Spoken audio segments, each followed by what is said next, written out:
I think we can all agree that healing, self-improvement, working on ourselves, any kind of self-work, inner growth is hard and difficult. And what you'll see a lot of times is people talking about how it is best if you isolate yourself, if you separate yourself in order to learn about yourself and do the work needed in order to grow and to get to where you want to be and to learn about yourself. But what a lot of people don't really talk about is how incredibly difficult it is and can be to come out on the other side and to kind of re-emerge from that isolation, from that little healing bubble. It can be really fucking hard to step back into the world.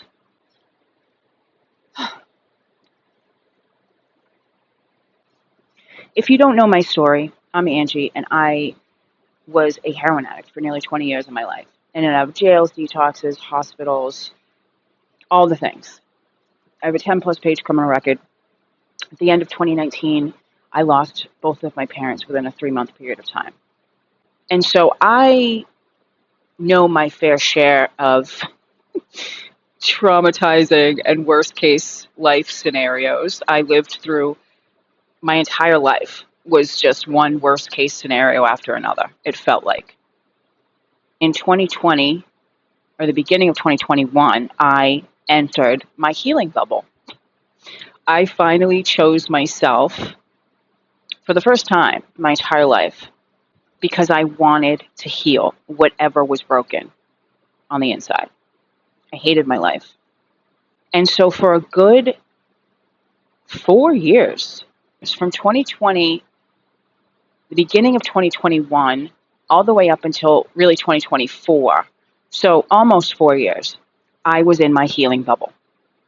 And when I started working on myself, I simultaneously, which I talked about in the last video that I made about moving in silence and realizing that nobody really cares, I had cut myself off from the toxicity that was plaguing my reality.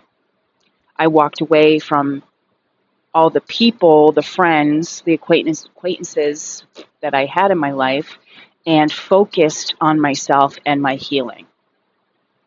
And so for those 3.5, 4 years, I was watching a shit ton of content on YouTube. I was learning about myself. I was challenging my own limiting beliefs, identifying what they were, where they come from, excessively analyzing my addiction, my years in addiction, trying to figure out why I kept making such awful decisions and where it stemmed from.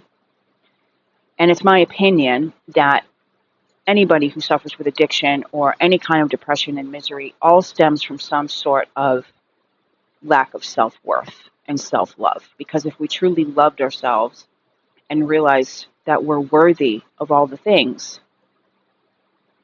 then we wouldn't put up with the misery. We wouldn't accept that depression. We wouldn't accept the toxicity. We would demand more for ourselves. So last year, I started wanting to come out of my healing bubble. And during those years of healing, I began finding my joy. I began smiling. I began feeling way more confident in my own self and my skin, and realizing that I deserve everything that I want in this lifetime.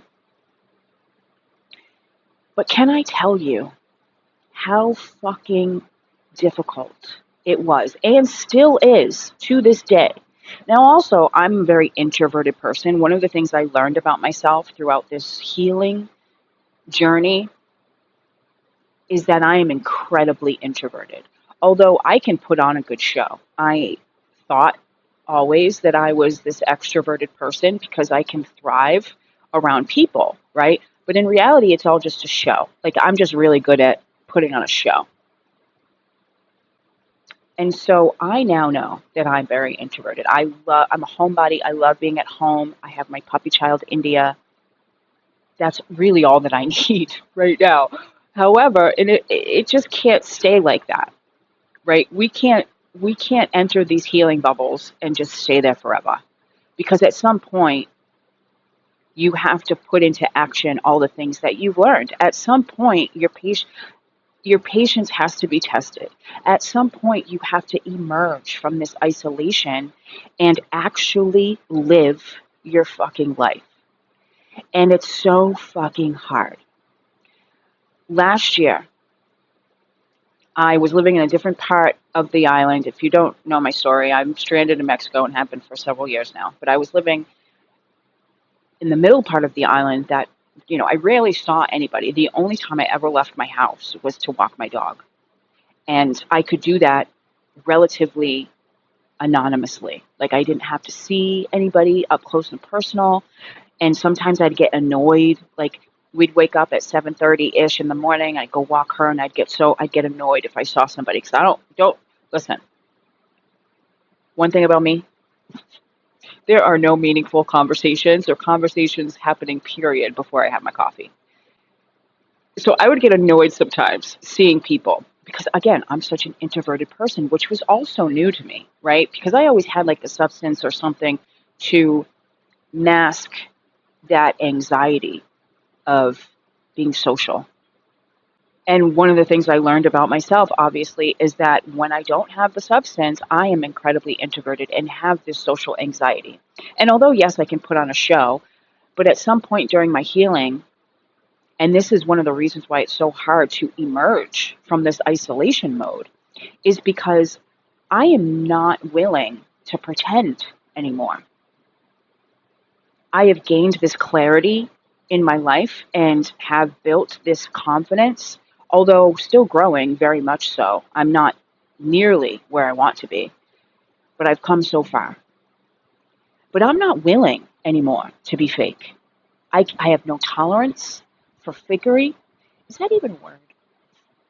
I have no tolerance for putting on masks anymore. I lived my life like that for far too long. My tolerance for small talk, I have zero fucking tolerance for small talk. And so when I moved from that area I was living in back into the central downtown area, I had so much fucking anxiety. It was so difficult for me to run into people that knew me before I was healing and the crazy chaotic person that I was 4 or 5 years ago. I'd run into those people, and those people still thinking that I was that person. But I am not that person anymore. And I have zero tolerance for small talk. It was so scary to emerge. And again, I haven't fully emerged. I'm doing like baby steps, okay? It's been a year. Running into people is no problem anymore. I just don't have tolerance for small talk. If I don't want to talk to you, I'll say hi and I'll keep it moving. Like, I can't do it. It's as if the entire world, I'm seeing the world so differently now that I'm coming out of this a different person. Everything is seemingly brand new. And the people that I knew back then are expecting the old me. And this is where it's important to realize that you don't owe anybody any explanations. Is it so fucking hard to believe that someone can completely change their life? Is it so hard to believe that someone can heal and grow and completely change? But it's funny to run into these people and for them to expect the same old me. And it's like, why is it so hard to believe that I am actually like walking the walk? Why is it so hard to believe that people change? And I don't owe any explanations to anybody, period. And neither do you. It's like, am I too aware? While I was healing, my awareness, I mean, the first step to any healing journey, I truly believe, is self-awareness. You have to have a certain extent of self-awareness in order to heal. because a huge part of healing is recognizing our own faults and taking responsibility for the shit in our own lives. So it's like, am I too aware now? Like, I have no tolerance for any of this shit anymore. I have no tolerance for fakery. I have no tolerance for small talk. Even the shit I consume on social media or movies or anything, I have no tolerance for wasting my time. Even though I really don't think that it's possible to waste time. That's a whole nother story. But you understand what I'm saying. I have zero tolerance for just like sugarcoating shit. You know, I don't sugarcoat shit anymore. I I don't know if there's a right way. There is no right way to do this, to come out on the other side. But I wanted to recognize how hard it is, and it's difficult, and it's gut-wrenching at times, because you have to walk through that fear all over again. Those same fears that you had in the beginning kind of resurface. And I think that's kind of the whole point, because you're being tested. You're being tested. Do you really truly believe that you're capable? Because you are. We all are. But it's like the universe says, are you truly believing in yourself and your capability to emerge this brand new person? Or are you going to regress to old behaviors? That is the biggest lesson, the biggest test that we and I have to face when we're coming out of this whole healing thing. And I mean, there is no coming out of it. It's a forever, lifelong thing. But I mean, there is a huge feeling of being overwhelmed, of overwhelmment, when you're coming out on the other side, a brand new person, seeing life, seeing the world essentially for the first time, experiencing things for the first time. Because let's be honest, you're not the same person you were when you started. It's wild. And a huge piece of me feels like a child. It's like I regress. I feel, I mean, not in a bad way, but around people my age, I feel childlike, because I have yet to experience the things that others my age have experienced as this new person that I have become. It's wild. It's fucking wild. And I don't think many people or enough people talk about how difficult it is. So if you take anything from this video, please just know that you are fully capable.